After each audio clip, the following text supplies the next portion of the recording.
Hello and welcome to Instant Nerd. In this video, I'm going to teach you how to reset your HP laptop. If this video helps you, then consider subscribing and liking the video. To get started, head over to the search bar on your laptop and type in Reset this PC. Click on it. And once you're in, select the Reset PC option. Now you will see two options. Keep my files. This removes apps and settings but keeps your personal files. Remove everything. This wipes all your personal files, apps and settings. Before proceeding, make sure to back up any important files. Even if you choose to keep them, for this tutorial I will go with the remove everything option. You can pick either, but I will go with local install for now. After this, click on change settings.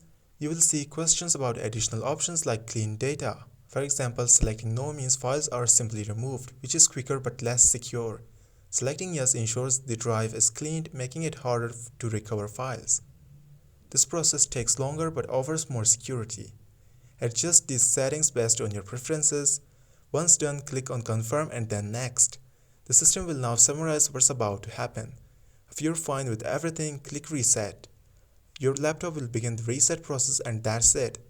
This was for today's tutorial. If you enjoyed this video, then make sure to give it a thumbs up and subscribe to this channel.